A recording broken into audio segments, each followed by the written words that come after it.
আসসালামু আলাইকুম। প্রিয় দর্শক, আপনাদের সকলকে আমন্ত্রণ জানাচ্ছি বৈঠকি কথা অনুষ্ঠানে।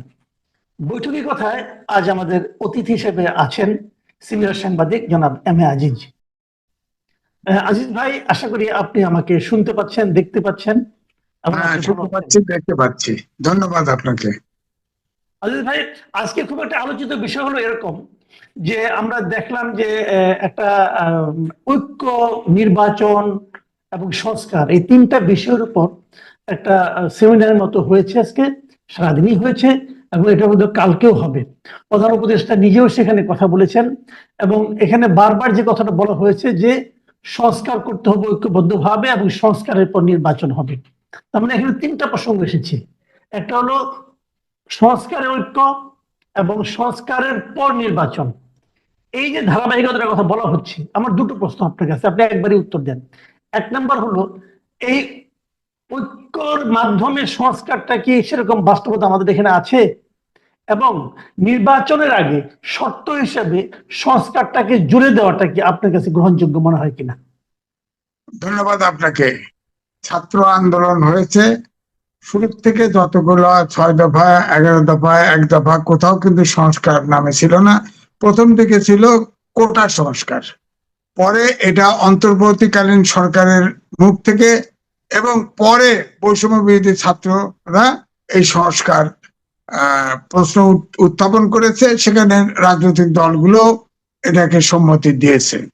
কিন্তু যেটা বলা হচ্ছে যে ঐক্য, হ্যাঁ, বাংলাদেশের সব জনগণ, রাজনৈতিক দল ঐক্যবদ্ধ আছে ফেসিবাদ বিরুদ্ধে। যেমন ধরেন 10 তারিখে নূর হোসেন দিবসে যখন শেখ হাসিনা বলল ট্রাম্পের ছবি নিয়ে মিছিল করো, তখন কিন্তু সবাই এটাকে প্রতিহত করেছে। তো এর তো ফেসিবাদের বিরুদ্ধে ঐক্য, কিন্তু সংস্কারের জন্য যদি ঐক্য, সেই ট্রেন মিস করে ফেলেছে অন্তর্বর্তীকালীন সরকার। শুরু থেকে এটা আগে তাদের সাথে, তাদেরকে অন্তর্ভুক্ত করে তাদের সাথে, রাজনৈতিক দলের সাথে আপনার ঐক্যবদ্ধ হয়েই এই সংস্কারটা যদি করা হতো, তাহলে কিন্তু সংস্কারটা হতো। কারণ হচ্ছে যে আপনি দেখেন প্রত্যেকটা সংস্কার কমিশনে কোন রাজনৈতিক দলের প্রতিনিধি নাই। তারা নিজেরা করছে, একটা একটা করে সংস্কার করছে। আগে 6টা করলো, এরপরে আরো 6টা, প্রায় 11টা সংস্কার। এবং এই সংস্কার যে করতেছে, এই সংস্কার তো ফাইনালি নির্বাচন হবে, পার্লামেন্ট হবে, সেখানে অনুমোদন না হলে এদের কোনো, এই সংস্কারের কোনো অর্থ নাই, এটা বাতিল। কারণ হোসেন মোহাম্মদ এরশাদের সময় সংস্কারের প্রস্তাব ছিল, শাহাবুদ্দিনের সময় সংস্কারের প্রস্তাব ছিল, এবং 111-এর সময়ও সংস্কার প্রস্তাব ছিল অনেক, কিন্তু সেটা কিন্তু কোন সরকারই সেটা অনুমোদন করে নাই। সুতরাং এই সরকার, অন্তর্বর্তীকালীন সরকার, রাজনৈতিক দলগুলোকে দূরে রেখে যে সংস্কার করছে, এটা তো আমার তো মনে হয় না নির্বাচনে সরকার, যে সরকারি ক্ষমতায় আসুক, তাদের এই সংস্কার অনুমোদন করবে, সেরকম মনে হচ্ছে না। কারণ ইতিমধ্যেই আপনার রাজনৈতিক দলগুলোর মধ্যে কিন্তু এই অন্তর্বর্তীকালীন সরকারের দূরত্ব তৈরি হয়ে গেছে। সুতরাং এখন এই মুহূর্তে আর এই সংস্কারের জন্য ঐক্য, এটা সম্ভব না। এখন সংস্কার প্রস্তাব নেবেন, প্রস্তাব নিয়ে 6টা কমিশনের প্রধানকে নিয়ে প্রফেসর ইউনূস বসবেন, বিরোধী দল মনে হবে আজিব যে সম্মতি দিয়ে আসবেন। এত সহজ না বিষয়টা, এত সহজ না। সুতরাং এটা হবে না, কারণ অনেক জায়গায় রাজনৈতিক দলের ভিতরে মতবিরোধ আছে। সহজ হতো যদি বিএনপির 31 দফা যে সংস্কার প্রস্তাব যেটা জমা দিয়েছে, সেটাকে বেসিস ধরে তার সাথে অ্যাড করতো, মাইনাস করতো, যোগ করতো, তাহলে সংস্কারটা এগোতো। কিন্তু এখন সংস্কার এগোবে না, আমার মনে হয় সংস্কার হবে না। কিন্তু সরকার তো ঐক্যের আহ্বান জানিয়েছে, সরকার যা হবার হয়ে গেছে, কিন্তু এখন তো সরকার ঐক্যের আহ্বান জানিয়েছে এবং সব রাজনৈতিক দলের সঙ্গে বসতে চেয়েছে এবং তারা বলেছে যদি কোনো সংস্কার প্রস্তাব রাজনৈতিক দলগুলো গ্রহণ না করে সেটা বাতিল। তাহলে না, একটা মিনিমাম পয়েন্টে সংস্কার হওয়ার কি কোনো সম্ভাবনা আপনি দেখছেন না? না, মিনিমাম যেটা ধরেন বড় দল বিএনপি বলেছে নির্বাচন কেন্দ্রিক যতটুকু সংস্কার দরকার ওটুকু সংস্কার করে আপনার নির্বাচনে যাওয়া উচিত। এখন এইখানেই ঐক্যবদ্ধ কেমনে হবেন বলেন? জামাতে ইসলাম সেকেন্ড বড় দল, তারা বলতেছে আনুপাতিক নির্বাচন চাই। বিএনপি বলছে যে আগে যেভাবে নির্বাচন হয়েছে ওয়েস্টমিনস্টার সিস্টেমে, সেইভাবেই চাই। ধরেন এই দল ঐক্যমত হলো না, কি করে ঐক্যমত করবে? তাহলে কি সংস্কার ছাড়া নির্বাচনে যাবে? এটা কিন্তু ভাবতে হবে। এই জন্য তাদের প্রতিনিধি থাকলে এটা কিন্তু এই সংস্কারকে তারা অন করতো। এখন তো অন করতেও পারে, নাও পারে।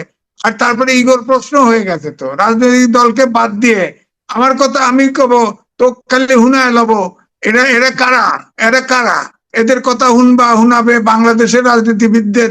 আর রাজনীতিবিদরা এগুলো যে ক্ষমতায় আসবে ইলেকশনের মাধ্যমে, জনপ্রতিনিধি পার্লামেন্টে পাস করলে সংস্কার হবে, পাস করার আগে তো হবে না। এটা তো যদি এইভাবে রাজনৈতিক দলগুলোকে বাদ দিয়ে সংস্কার করে, এটা যৌক্তিক হলেও ফেলে দিবে। রাজনৈতিক দল নেতাদের আমরা ভালো বুঝি, ফেলে দিবে। তাহলে কি সেই আশঙ্কাটাই সত্য হচ্ছে? যে এতদিন বলা হচ্ছিল যে 52 বছরের পলিটিক্যাল পার্টিগুলো কোনো সংস্কার করে নাই, এই জন্য তাদের সংস্কার করতে হচ্ছে। তা আপনার কথা থেকে সেই ধরনের ইঙ্গিত পাচ্ছি যে পলিটিক্যাল পার্টিগুলো আসলে সংস্কারের জন্য খুব একটা আগ্রহী না। তাহলে কি সেটাই সত্য হচ্ছে? না, পলিটিক্যাল পার্টি সংস্কারের জন্য আগ্রহী কিন্তু যথেষ্ট না। তা নাহলে 31 দফা তো সব দল মিলে, এখানে জামাতেরও অপিনিয়ন আছে 31 দফার ভিতরে। এখন তো জামাত আবার একটু অন্য কথা বলছে। 31 দফা তো সংস্কার বিএনপি করেছে, তাদের সাথে যে 20 দল ছিল এবং পরে বাম দলগুলোও অ্যাড হয়েছে, এই সব মিলেই 31 দফা করেছিল, আওয়ামী লীগ বাদ দিয়ে, অর্থাৎ ওই মহাজোট বাদ দিয়ে, মহাজোটের শরিক জাতীয় পার্টি বাদ দিয়ে। তো ঐক্য তো ছিলই 31 দফায়, সেখানে কিছু যোগ বিয়োগ করতে পারতো, তাহলে খুব ইজি হতো বিষয়টা। কিন্তু এনারা আপনার সংস্কার কমিশন করেছে, এই সংস্কার কমিশনে কোনো রাজনৈতিক দলকে জিগাইতেছেও না, এরা তাদের অন্তর্ভুক্ত করে নাই। এই সংস্কার মানবে কেমনে? হেরা কারা, হেরা কারা? তারা তো এই সংবিধান বলেন সংস্কারের কোনো ম্যান্ডেটই তো নাই এই অন্তর্বর্তীকালীন সরকারের।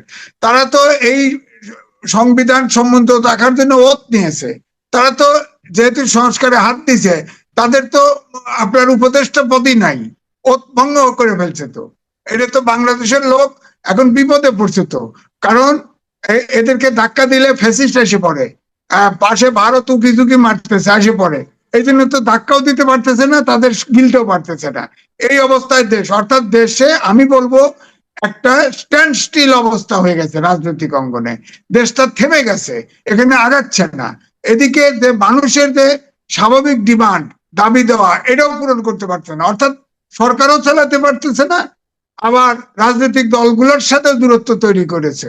সুতরাং এই জন্য বলছি যে গত নভেম্বরে এই আপনার আন্তর্জাতিক ক্রাইসিস গ্রুপ একটা প্রতিবেদন দিয়েছিল যে রাজনৈতিক জনগণের প্রত্যাশা যদি অন্তর্বর্তীকালীন সরকার পূরণ করতে না পারে এবং রাজনৈতিক দলগুলোর সাথে যদি অন্তর্বর্তীকালীন সরকারের দূরত্ব হয়, তাহলে রাজনৈতিক ভ্যাকুয়াম তৈরি হবে।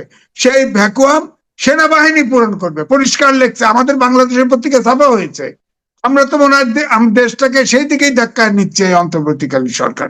কারণ অন্তর্বর্তী সরকারের কারো কথার মিল নাই। তো প্রধান উপদেষ্টা এক কথা বলে, আগে বললো যে 26-এর প্রথম দিকে নির্বাচন হবে, 25-এর শেষে অথবা 26-এ। আজকে আবার উপদেষ্টা একটু ভিন্ন ভাষায় কথা বললেন, আবার অন্য অন্য উপদেষ্টা এক একজন এক এক রকম কথা বলে। তাদের সাথেই তো কোনো আবার উপদেষ্টার মধ্যেই তো আন্ডারস্ট্যান্ডিং এর অভাব। তাহলে দেশের সাথে রাজনৈতিক কি করে, তাহলে আপনি সমাধানটা কোথায় দেখছেন? তাহলে কি হবে সামনে, কি হতে পারে? আমার কাছে মনে হচ্ছে, সাজেশনটা কি?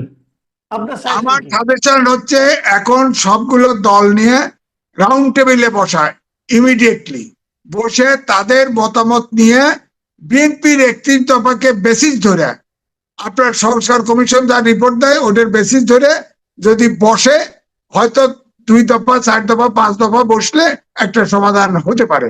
কিন্তু রাজনৈতিক দলকে দূরে রেখে কোনো সমস্যার সমাধান হবে না। শেষ পর্যন্ত সবার অন্তর্বর্তীকালীন সরকার বলেন, রাজনীতি বলেন, সবার হাতছাড়া হয়ে যাবে দেশটা, আমার কাছে মনে হচ্ছে। অনেক ধন্যবাদ, অনেক ধন্যবাদ জনাব এম এ আজিজ আপনাকে। আমার দর্শক যারা আছেন তারা নিশ্চয়ই শুনলেন যে সিনিয়র সাংবাদিক এম এ আজিজের বিশ্লেষণ, এবং উনি কিন্তু এখানে খুব সুখকর কোনো দৃশ্য দেখতে পাচ্ছেন না সামনে। প্রিয় দর্শক, আপনাদের কাছে অনুরোধ থাকবে আপনারাও আপনাদের মতামত কমেন্টে লিখুন, এবং আজিজ ভাইয়ের সঙ্গে যে সমস্ত বিষয়ে আপনার দ্বিমত পোষণ করেন সেগুলো আমাদের লিখে জানান।